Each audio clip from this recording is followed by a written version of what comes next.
मेरी माँ अक्सर कहती थी कि औरत का जीना मरना इसके शौहर के साथ होता है। शौहर औरत के लिए बहुत बड़ा रुतबा रखता है, लेकिन मैं शायद वो वाहिद औरत और बीवी होंगी जो अपने शौहर को पुलिस के हवाले करने जा रही थी। शौहर की फर्माबरदारी का हुक्म दिया गया है, लेकिन इसका ये मतलब नहीं कि शौहर के हर गुनाह में इसका साथ दिया जाए। मेरा शौहर बेयकीनी से मेरी तरफ देख रहा था और मैं अपने फैसले पर अटल थी। मेरे शौहर ने मुझे बाजिद पाकर बस इतना कहा कि सामिया तुम बहुत पछताओगी, जबकि मैं हंस दी। अब किस बात का पछताना? जो हो चुका था वो क्या कम था? पछताना आपको चाहिए जो इतने गुनाहों का बोझ खुद पर लाद कर फिर रहे हैं, ना कि मुझे। शौहर की बात सुनकर मैंने नखुवत से कहा, मेरी शौहर मेरी मिन्नतें कर रहा था कि मैं इसकी बात सुन लूं, लेकिन मैं अब इसके किसी धोखे में नहीं आना चाहती थी। मेरे नजदीक मेरा शौहर इंसानियत के नाम पर धब्बा था, जिसने जाने कितनी औरतों की जिंदगी बर्बाद की थी, अपने साथ साथ जाने कितनी औरतों और मर्दों को गुनहगार बनाया था। जैसे ही पुलिस की सायरन की आवाज सुनाई दी, मेरे शौहर ने घबराकर मेरी जानिब देखा और मेरा हाथ थाम लिया। वो बुरी तरह से डरा हुआ था। मैं तुम्हारा शौहर हूँ सामिया, खुदा का वास्ता मेरी बात समझने की कोशिश करो, मुझे एक मौका तो दो। अपने शौहर की बात सुनकर मैंने झटके से अपना हाथ छुड़ाया और गुस्से से कहा, ऐसे शौहर से बेहतर मैं बेवा होती, कम से कम गुनहगार तो ना होती। मेरी इतने सख्त बात सुनकर मेरा शौहर साकित रह गया। इसे शायद इस बात की तौखा नहीं थी। सामिया, इसने बेयकीनी से मुझे पुकारा। मर गई आज से सामिया तुम्हारे लिए। मैंने अपने आंसुओं का गला घूंटते जवाब दिया, आज से तुम्हारा और मेरा कोई रिश्ता नहीं है। मैं नहीं चाहती तुम्हारे गुनाहों की सजा कल को मुझे या मेरे बच्चों को भुगतनी पड़े। मैंने ये कहते अपनी 5 साला बेटी को उठाया और दरवाजे की जानिब कदम बढ़ा दिए। मेरा शौहर तड़प कर मेरे पीछे आया। सामिया मत जाओ, खुदा का वास्ता है, मैं तुम्हारे और फिजा के बिना नहीं रह सकता। इसने मेरा रास्ता रोक लिया। मैंने गुस्से से अपने शौहर की जानिब देखा और सर्द लहजे में कहा, अगर आज के बाद तुमने हमारे रास्ते में आने की कोशिश की तो मैं जहर खा लूंगी, खुद भी मर जाऊंगी और अपनी बेटी को साथ ले मरूंगी। मेरी ये बात सुनकर मेरे शौहर के कदम लड़खड़ाए। इसे मुझसे इस बात की तौखा नहीं थी। इसने ये बात सुनकर रास्ता दे दिया और मैं अपनी बेटी को थामे कमरे से बाहर निकल आई। बाहर दरवाजे पर दस्तक हो रही थी। मैं जानती थी बाहर पुलिस खड़ी थी और फिर मैंने अपने आंसुओं को साफ करते दरवाजा खोला और पुलिस को अंदर आने दिया। मैंने इन्हें कमरे की तरफ इशारा किया तो वो तेजी से कमरे की जानिब बढ़े। फिर अंदर का मंजर देखकर वो लोग हैरान रह गए। उन्होंने मुझे अंदर आने को कहा। मैं अंदर गई और जब अंदर का मंजर देखा तो मेरी चीख निकल गई। मेरा शौहर जमीन पर पड़ा था और इसके मुंह से झाग निकल रही थी। मेरे शौहर ने जहर खा लिया था। ये देखकर मेरे पैरों नीचे से जमीन निकल गई थी। मैंने ऐसा तो नहीं सोचा था। पुलिस वालों ने जल्दी जल्दी मेरे शौहर को उठाया और वो उसे ले गए, जबकि पीछे मैं जमीन पर ढह गई थी। हमारे अच्छे भले घर को जाने किसकी नजर लग गई थी जो आज हालात यहाँ पहुँच गए थे। इसमें गलती किसकी थी, मेरी या मेरे शौहर की? ये तो अब पता चलने वाला था। सुनिए और मेरे शौहर की कहानी मेरी ज़बानी। ये आज से चंद साल पहले की बात है जब मेरा शौहर अचानक हॉस्पिटल की नौकरी छोड़ आया। वो एक डॉक्टर है। मैंने वजह पूछी तो बताई नहीं और फिर एक दिन इसने घर के पीछे की जानिब एक छोटा सा क्लिनिक बना लिया। हैरत की बात यह थी कि मेरे शौहर के क्लिनिक पर सिर्फ मर्द दवा लेने आते थे। मैंने एक दिन पूछा तो बताया कि मर्दों की मर्दाना कमजोरी और बांझपन का इलाज करता हूँ। मुझे अपने शौहर की किसी काम से कभी एतराज न हुआ। मेरे शौहर ने पहले जिस मर्द का इलाज किया, इसके घर 2 जुड़वा बेटे पैदा हुए। वो लोग बहुत खुश थे जिन्हें सालों बाद औलाद मिली थी। एक दिन एक मर्द दवा लेने आया। मैं अपने शौहर के लिए चाय बनाकर क्लिनिक गई और फिर वहाँ मेरे शौहर ने इस मर्द से एक छोटी सी बोतल ली। इसमें जाने क्या था, वो इस बोतल को अपने साथ कमरे में ले गया। काफी देर बाद जब मेरा शौहर बाहर आया तो वो काफी थका थका लग रहा था। पूरा जिस्म और चेहरा पसीने से भीगा हुआ था। गर्मियों का मौसम था। मुझे लगा शायद पंखा खराब हो, किसी वजह से ऐसा हुआ है और मैंने तो पहली बार ही ऐसा कुछ देखा था। बाहर आकर मेरे शौहर ने इस आदमी से कुछ कहा जो अपने इलाज करवाने आया था। वो सर झुकाकर वापस चला गया। इस आदमी के जाने के बाद मैंने शौहर को चाय दी और वापस आ गई। कुछ दिनों बाद मुझे वो आदमी दोबारा नजर आया। इस बार वो खुश नजर आ रहा था। लगता है इसका इलाज हो गया था। मैंने इस रात को शौहर से पूछा कि आखिर वो ऐसा क्या करता है कि बांझ मर्द ठीक हो जाते हैं, ऐसी कौन सी दवा है? जो इन्हें दी जाती है। लेकिन मेरे शौहर ने मेरा हाथ पकड़कर अपने लबों से लगाया और बात टाल दी। इसने कहा कि ये साइंस है, तुम्हें समझ नहीं आएगी। और मुझे समझने की भला जरूरत भी क्या थी। हमारी जिंदगी परसुकून और हंसी खुशी गुजर रही थी, इतना काफी था। खैर, लोग आते रहे और यही सिलसिला चलता रहा। मेरे शौहर ने मना किया था कि जब भी कोई आदमी मेरे क्लिनिक पर आए तुम इस वक्त वहां मत आना, बल्कि घर में ही रहना। मुझे लगा मेरा गैर मर्दों के सामने जाना मेरे शौहर को पसंद नहीं, इसलिए मैंने शौहर की बात मान ली। फिर चंद माह बाद वही आदमी दोबारा आया। इस बार मिठाई साथ लाया था। इसके यहाँ भी 2 जुड़वा बेटे पैदा हुए थे। मुझे हैरत हुई कि ऐसा भला कैसे हो सकता है कि 2 जुड़वा और वो भी बेटे ही पैदा हो। खैर, मुझे क्या, ये सोचकर मैंने सर झटक दिया। अगले दिन मेरी बेटी की तबीयत अचानक खराब हो गई। मैं भागकर पीछे क्लिनिक पर गई। वहाँ एक आदमी बैठा था, जबकि मेरा शौहर वहाँ नहीं था। मैंने इससे पूछा तो बताया कि अंदर है। मैंने दरवाजा खटखटाया, लेकिन मेरे शौहर ने दरवाजा नहीं खोला। अंदर से अजीब सी आवाजें आ रही थी। चंद मिनट बाद मेरा शौहर बाहर आया तो इसका जिस्म पसीने से भीगा हुआ था। चेहरे पर थकन के आसार नुमाया थे। मैंने ऊपर से नीचे तक शौहर को देखा। मुझे देखकर मेरे शौहर गुस्से से बोला कि मैंने तुम्हें मना किया था ना कि यहाँ नहीं आना, फिर क्या लेने आई हो। ये पहली बार था जब मेरे शौहर ने इतने गुस्से में मुझसे ये बात की थी। मैंने डरते डरते बताया कि बेटी की तबीयत ठीक नहीं है। मेरी ये बात सुनकर शौहर तेजी से घर की जानिब भागा और बेटे को हॉस्पिटल ले गया। मैं घर पर ही रुक गई और सोचती रही कि मेरे शौहर इतना गुस्सा क्यों किया और कैसे इलाज करता है मर्दों का, जबकि मर्द तो बाहर बैठे होते हैं और कमरे में वो अकेले क्या करता है। ये बातें मेरे जहन में घूमती रही, लेकिन फिर बेटी की खराब तबीयत ने यह ख्याल जहन से निकाल दिया। मैं इस बात पर नाराज थी कि मेरे शौहर ने मुझे डांटा था। फिर रात को इसने मुझसे माफी मांगी और मुझे मोहब्बत से मनाया। मेरा शौहर का नाम अब जगह जगह गूंजने लगा था। कोई भी मर्द ऐसा नहीं था जो मेरे शौहर के पास आया हो और मेरे शौहर ने इसका इलाज ना किया हो या इनके घर 2 जुड़वा बेटे ना पैदा हुए हों। लोग दूर दूर से इनके पास आने लगे।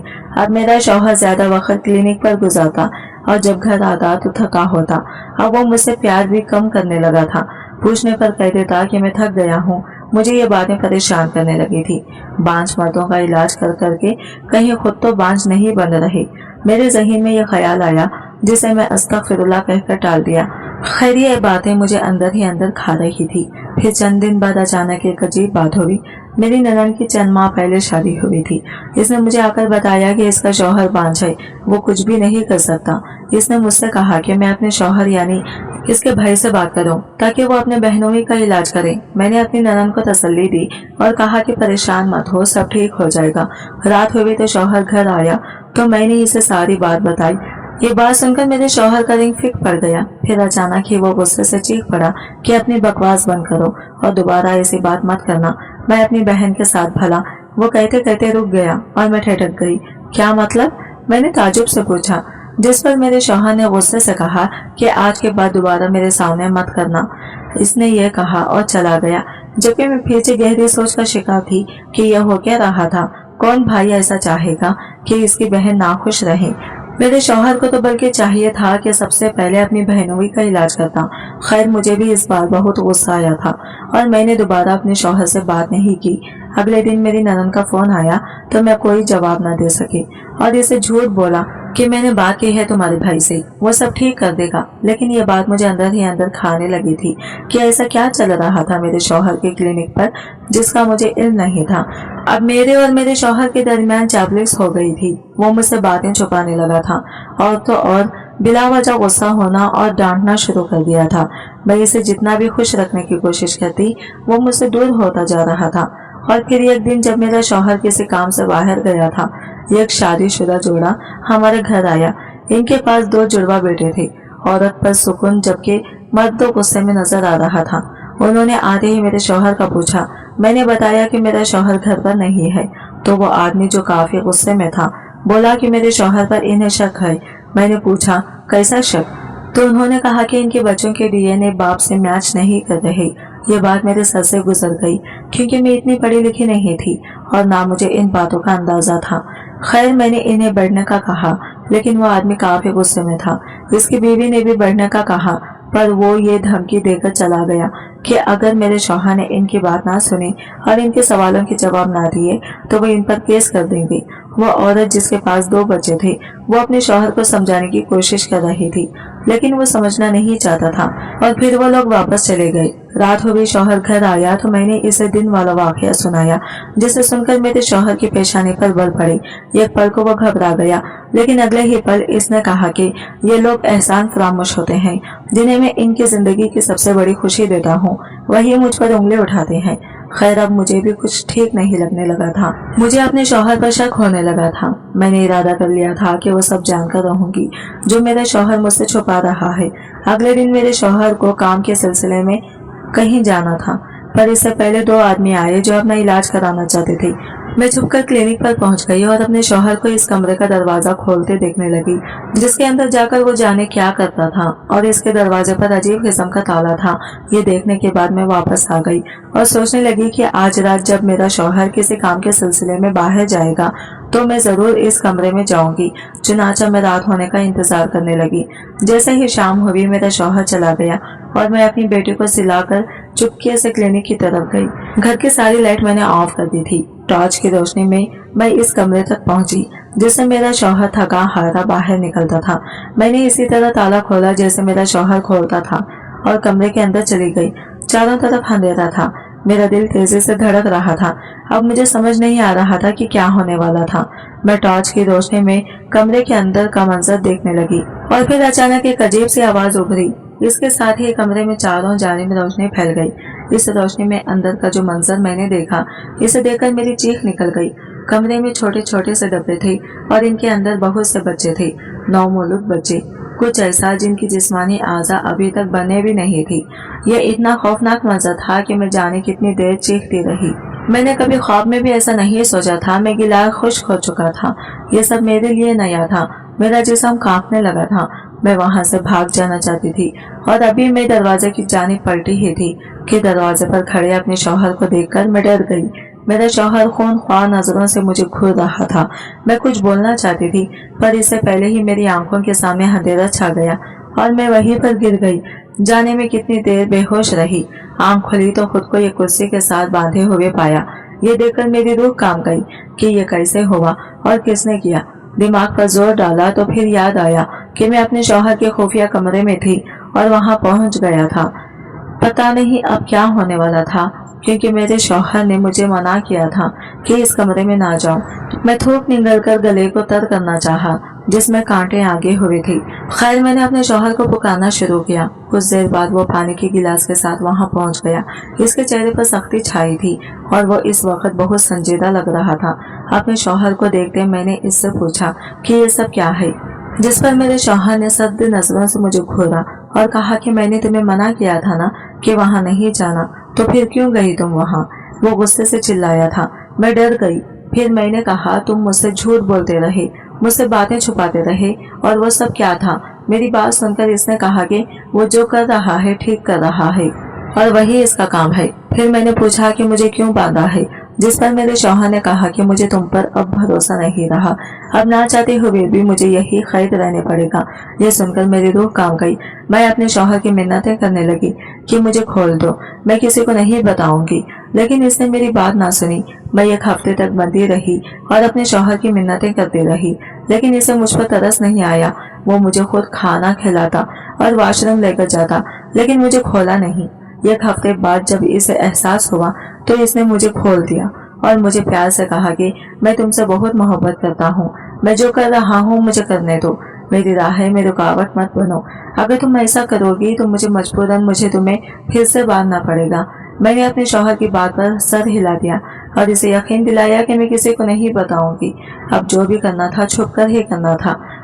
चुनाचा अगले दिन मैंने पुलिस को फोन कर दिया और इन लोगों से भी बात कर ली जो इस दिन हमारे घर आए थे और कह रहे थे बच्चों का डीएनए बाप से मैच नहीं करता। पुलिस को फोन करने के बाद मैंने अपनी बेटी को गोद में उठाया और एक हाथ में छुरी पकड़ ली। मेरे शौहर को जब पता चला तो वो बेयकीनी से मुझे देखने लगा। मैंने कहा, अगर इसने मुझे रोका तो मैं खुद को छुरी से हलाक कर लूंगी। मैं जानती थी मेरा शौहर मुझसे बेपनाह मोहब्बत करता था। चुनाचा वो चाहकर भी मुझे रोक ना पाया। पर जब पुलिस आई तो मेरे शौहर ने खुदकुशी कर ली। ये थी हमारी अब तक की कहानी। मुझे अभी तक नहीं पता चला था कि मेरा शौहर क्या कर रहा था और क्यों कर रहा था।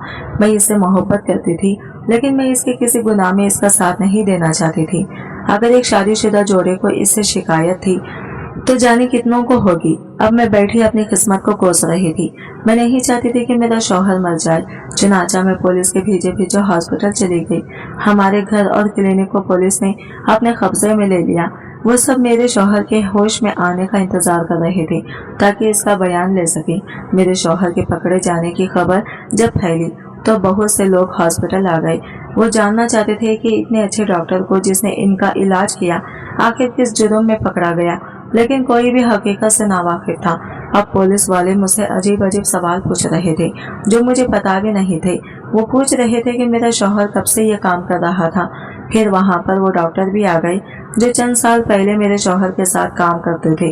उन्होंने बताया कि मेरे शौहर को माँ के पेट से ज्यादा मशीन में बच्चा पैदा करने में बहुत दिलचस्पी थी। वो हॉस्पिटल में था तो तब भी यही काम करना चाहता था।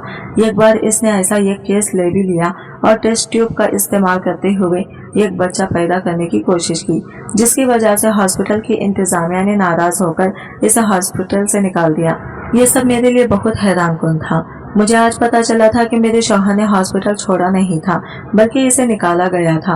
और फिर इसने अपने इस तजुर्बे को कामयाब बनाने के लिए घर में छोटा सा क्लिनिक बना लिया, जो क्लिनिक लैब ज्यादा थी, और वो वहाँ पर यही काम कर रहा था। शाम तक मेरे शौहर को होश न आया।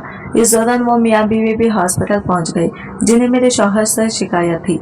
उन्होंने डॉक्टरों को सब बताया और कहा कि हमारे बच्चों का डीएनए बाप से मैच नहीं करता। इस पर डॉक्टरों को शक हुआ तो उन्होंने मेरे शौहर का डीएनए चेक किया जो बच्चे से मैच कर गया। इस पर वो आदमी आंख बगोला हो गया और मुझे इन सब चीजों की समझ नहीं थी। बस इतना पता था कि मेरे शौहर ने कुछ गलत किया था। चुनाचा जब शाम को मेरे शौहर को होश आया तो पुलिस वाले वहां पहुंच गए और इससे सवाल जवाब करने लगे। मैं भी वही खड़ी थी। मेरे शौहर को लगता था मैंने इसे बेवफाई की। इसने मेरी तरफ शाकी नजरों से देखा और फिर बोलना शुरू किया कि इसे कामयाब सा इंसान बनना था। वो चाहता था वो नामर्दी और बांझपन को खत्म कर दे, इसलिए मशीन में बच्चा पैदा करने का मंसूबा बनाया। हॉस्पिटल वालों को पता चला तो उन्होंने हॉस्पिटल से निकाल दिया। फिर इसने घर में ही ये काम शुरू कर दिया। इस काम में वो मर्दों इनकी बीवियों के बीजों को मंगवा लेता और फिर अपने स्पर्म के साथ मिलाकर नए 2 बच्चे पैदा करता, और इस दौरान इन खुलियों को कुछ माओं के अंदर इंजेक्शन से डाल देता और जो इस काबिल नहीं थे इन्हें मशीन में पैदा करते माँ बाप को दे देता। मेरे शौहर की यह बात सुनकर मेरे अंदर कोई चीज टूट गई। यानी वो मर्दों के बांझपन का इलाज नहीं कर रहा था, बल्कि अपने जरिए बच्चे पैदा कर रहा था, जिससे मर्दों को लगता था कि इनका इलाज हो गया। अब मुझे समझ आया था कि वो किसी मर्द को अंदर क्यों नहीं लेकर जाता था और क्यों थका हुआ वापस आता था, क्योंकि वो खुद का इस्तेमाल कर रहा था। मेरे शौहर ने मजीद बताया कि वो ये काम करना नहीं चाहता था, लेकिन इसका दिमाग इसे ये करने पर मजबूर करता था। और फिर लोगों का मेरे शौहर को इज्जत देना और इसका नाम बना मेरे शौहर की कमजोरी बन गया। मेरे शौहर को अपना नाम बनाना था और पैसा कमाना था, और इसके लिए इसने नाजायज तरीका इस्तेमाल किया था, और ये तरीका गुनाहों का था। जिस काम से अल्लाह ने मना किया था मेरे शौहर ने वही किया। और मुझे अब समझ आया था कि मेरे शौहर ने अपने बहनोई का इलाज करने से मना क्यों किया, क्योंकि इस तरह को बच्चा पैदा होता वो मेरे शौहर इसकी बहन का होता। ये सुनकर ही मेरी रीढ़ की हड्डी में सरसराहट हुई कि शुक्र है मेरे शौहर ने ये गुनाह नहीं किया। चारों जानिब ये खबर फैल चुकी थी। मेरे शौहर को 10 साल की जेल हुई थी। मुझे इस बात का दुख था और अफसोस भी कि मैं ये पहले ये सब क्यों नहीं किया। मैं अपने शौहर को माफ नहीं करना चाहती थी, लेकिन मैं इससे मोहब्बत करती थी। जब वो जेल चला गया मैं इससे मिलने गई। मेरा शौहर नादिम था, शर्मिंदा था, इसकी आंखें खुल चुकी थी। इसे अपने गुनाहों का एहसास हुआ तो इसने मुझसे माफी मांगी और कहा कि मैं इसका इंतजार करूं, वो वापस आएगा तो ये काम दोबारा कभी नहीं करेगा। मैंने अभी अपने शौहर को माफ नहीं किया। हाँ, जब वो वापस आ जाएगा और ठीक हो जाएगा तब सोचूंगी। फिलहाल तो मुझे अपने शौहर से ज्यादा अपना अल्लाह अजीज है और मैं इसकी शुक्रगुजार हूँ जिसने मुझे अपने शौहर के खिलाफ जाने की हिम्मत दी। अल्लाह तमाम इंसानों को हिदायत दे, आमीन। आज की वीडियो कहानी आपको कैसी लगी कमेंट करके जरूर बताइएगा, और वीडियो अच्छी लगी है तो लाइक शेयर जरूर कीजिएगा। हमारे चैनल को सब्सक्राइब करें फ्रेंड्स। मिलते हैं अगले वीडियो के साथ, तब तक के लिए बाय बाय, टेक केयर, अल्लाह हाफिज।